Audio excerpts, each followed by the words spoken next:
अस्सलाम वालेकुम सामईन, special assignment के साथ मुझे कहते हैं तारिक मसूद।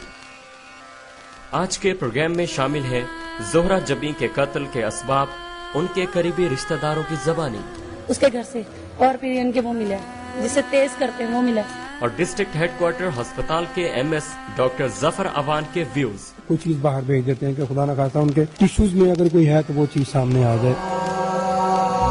और SHO थाना सिटी लिया इकबाल अहमद का तफ्तीशी नुक्ता नजर। कोई आदमी ना आया है और ना बाहर निकला है, तो ये खुद इसने ये किया है। अगर हम पाकिस्तान की तारीख उठाकर देखें तो लाखों केस हमें ऐसे ही मिलेंगे। कहीं औरत को ज्यादती का निशाना बनाया जाता है तो कहीं उसे नाजायज ताल्लुकात के शुबे में मौत के घाट उतार दिया जाता है, और कहीं मुफलसी की वजह से शौहर अपनी बीवी और अपने ही बच्चों का गला घोंट देता है। ज़ोहरा जबी का कत्ल भी इसी सिलसिले की कड़ी है। ज़ोहरा जबी के कत्ल के बाद जब मैं डिस्ट्रिक्ट हेडक्वार्टर हॉस्पिटल पहुंचा तो ज़ोहरा जबी के मैके की तरफ से कुछ रिश्तेदारों से मेरी बात हुई। मेरा नाम इशरत है, मैं कराची से आई हुई हूँ। ज़ाहरा ज़ुबीन की खाला भी लगती हूँ और फूफा भी लगती हूँ। अब मेरे भांजे का रिश्ता भी है। तीनों की गर्दनों पे यानी कि छुरी चलाई गई थी, जिसके अंदर से माँ फौरन मर गई। उनकी माँ की गर्दन तो बिल्कुल ही उतार दी थी, बहुत थोड़ी सी बस वापिस थी। और बच्चे की क्या हालत है? बच्चा सही है, अब नॉर्मल है, क्योंकि हम नहीं चाहते कि हमारा बच्चा जो से एक बच गया उसकी जान खतरे में हो। अभी तक हमें सबूत नहीं मिला कि वो कौन है। आज 48 घंटे से भी ज्यादा हो गया, पुलिस कुछ नहीं कर रही। हमारे साथ पुलिस तावन करे। अभी तक पुलिस ने आपसे ताउन नहीं किया। सबूत हमारे लिए बच्चा है, क्योंकि सबूत से बढ़ के कोई नहीं है। बच्चे की गर्दन कटी हुई है, उसके बाप की कटी हुई है, और जाहिर है हम क्या कर सकते हैं। हम खुद इतनी दूर से कराची से आए हैं और वगैरह भी बहुत परेशान। ज़ोहरा जबी की शादी 21 साल पहले अनवर के साथ कराची में हुई, और कुछ दिनों के बाद वो कराची से लिया शिफ्ट हो गए। आने वाले चंद सालों में उनके यहाँ 2 बेटों की पैदाइश हुई।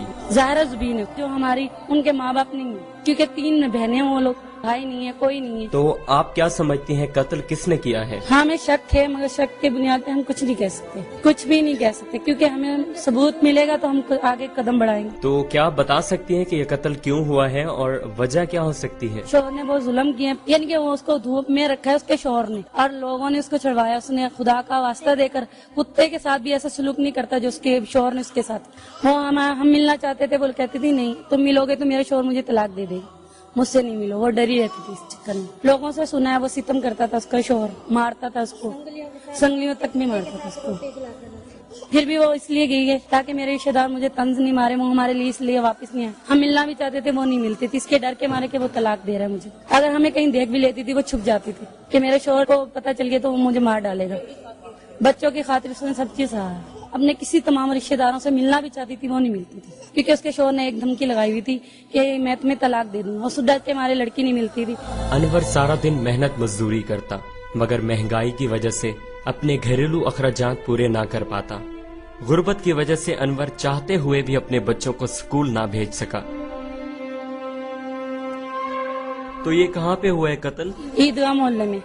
हमारे से कभी मुलाकात नहीं करने दी उसके शोहर ने। अनवर के कितने बच्चे हैं? अनवर के 2 बच्चे हैं, बेटा है छोटा, उसका अभी तक पता नहीं है। 24 दिन हो गए उसको गुम हुए, उसका भी लापता है। पुलिस उसको भी ढूंढे ताकि हमें पता चले।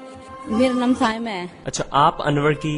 मेरी बहनों ही है, मेरे छोटी साली हूँ मैं उनकी भाई। ये नहीं पता कि कितने भी रिपोर्टें भी दी हैं अभी मेरी बहन ने और दोनों ने रल के भी। इनके कह रहे हैं कि पुलिस वालों ने उनका साथ नहीं दिया, क्योंकि वो जिम्मेदारी संभाल रहे हैं, तो उनको चाहिए कि हमारा पूरी तरह ताउन करें हमारे से। सब कुछ जानते हैं, वो हमारे लिए सबसे बड़ा सबूत है। अगर उसे कुछ हो गया तो सबूत तो मिट जाएगा हमारा। खास तौर पे उसका ख्याल रखना बहुत जरूरी है। तो अनवर इस वक्त अस्पताल में है? जी, इसी हॉस्पिटल में मर्दाना वार्ड में पड़े हुए हैं। क्या इस वक्त हम उनसे बात कर सकते हैं? नहीं, बात नहीं कर सकता। मैं खुद चाह रही हूँ कि मैं डॉक्टर से बात करूँ। कब तक इनके बात कर रहे हैं? बच्चा भी करेगा और उसका बाप भी करेगा। आपका इसमें ग्रामी? गुलाम मुर्तजा। आप अनवर के कौन हैं? मोहल्लेदार हैं। कितने दूर रहते हैं आप अनवर के घर से? करीबी घर में रहे, साथ वाला। जैसे बताया अरशद बीबी ने कि वो हर वक्त लड़ते झगड़ते रहते थे। हमारे पास तकरीबन 1 महीना से मकान किराए पे लिया उन्होंने, उसमें रह रहे हैं। कोई झगड़ा फरार हमारे सामने नहीं हुआ। मोहल्ला, एक मिनट, मोहल्ला के और लोगों की क्या राय है? बात ऐसे है कि वो मर्द खुद काम पे निकल जाता था, औरत भी काम करती थी किसी के घर, वो बेचारी चली जाते थे। तकरीबन आज 25-26 दिन हो गए। सुबह शाम मुझे वो मिलते थे दोनों ही। बच्चे के मामले में बच्चा हमारा गुम है, बच्चे तलाश में, थाने भी गए हैं कई दफा और बंदों के पास भी गया हूँ मैं साथ। इसके बाद उस रात का वकूआ जो हुआ है उसने खुद ही बाहर निकल के दरवाजे खड़काए हैं लोगों के, फिर इलम हुआ है। कहा किसी को कोई पता नहीं था कि भी क्या वकूआ है, कोई अंदर आया या नहीं आया, इस चीज का किसी को कोई इल्म जब ये कत्ल हो रहा था तो आपने चीखने की आवाजें सुनी है? कोई आवाज नहीं है। हम तो ये समझते भी नशे में थे, क्योंकि बात ये कि तीनों के गले इतना कटे हुए हैं कि बहुत ज्यादा। जो अनवर है इसका गला मैंने खुद देखा है कि बहुत ज्यादा ही कटा हुआ, जो मरने वाली है उससे भी ज्यादा कटा हुआ था। उसके खावन ने पूरा घर का सामान बेच दिया है कोड़ियों के दाम में। उसकी कोई प्लानिंग हो गई है, यही कह सकते हैं। मरने से 2 दिन पहले बेचा है, लोगों ने खरीदा उससे। उसका मतलब क्या होता था, एक घर भरा हुआ है, बेचने का क्या मकसद था उसका? क्या सोच सकती इसके बारे में? उस दिन जो पहला दिन था उस दिन भी पुलिस 10 मिनट के बाद ही पहुंच गई। मैंने रिपोर्ट की थी थाने, फनफेयर पे फोन किया, फिर थाने फोन किया, थाने खुद गया हूँ। इतने पहुंच गए थे, आला अफसर भी, एसपी साहब भी थे, SHO साहब भी थे। ये वाकया रात कितने बजे का है? हमें पता लगा 1:15 हो रहा था तकरीबन। और ये कैसे हुआ? 21 साल इकट्ठे रहे मियाँ बीवी, तो क्या कभी झगड़ा होता था इन दोनों के दरमियान? मैं अनवर का भाई हूँ, मैं अनवर मोहम्मद है। आखिर घर के झगड़े थोड़े बहुत होते ही हैं। उसके बाद जो है ना, ऐसा मैंने कोई खतरे वाला काम नहीं देखा इसके अंदर। तो मैं रहता भी इधर था, वो ये रहते थे 5 मरले से। यहाँ मेरे साथ पहले मकान था, वो बेच दिया था इन्होंने। अल्लाह जाने कैसे लड़ते थे कैसे नहीं लड़ते थे, हमें कोई पता नहीं। महीने 2 महीने के बाद जाते थे, आराम से मिलते थे, ये खुशी खुशी मिलते थे हमें। जिधर भी ये जामे थे इकट्ठे ही जामे थे, साइकिल के ऊपर मेरे घर आए थे, इकट्ठे ही आए थे। इस वकूए का मुझे 2 बजे रात को उठाया गया, ये इधर अस्पताल पहुँच गए। तो अनवर क्या करते थे? ये को प्याले बेचते थे, मजदूरी फेरी लगाते थे।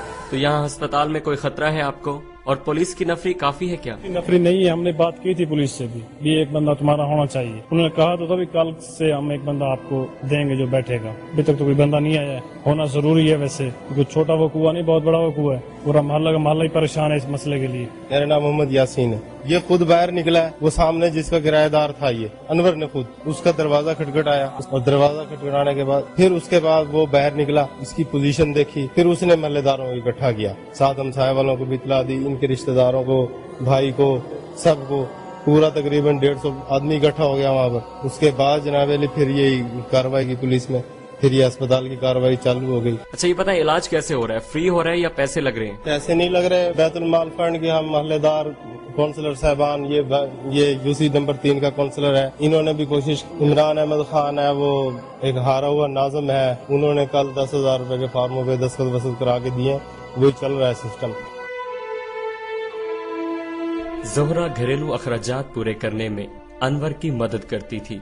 मुआशी हालात अच्छे न होने की बिना पर अनवर अपनी बीवी पर तशद्दुद करता था।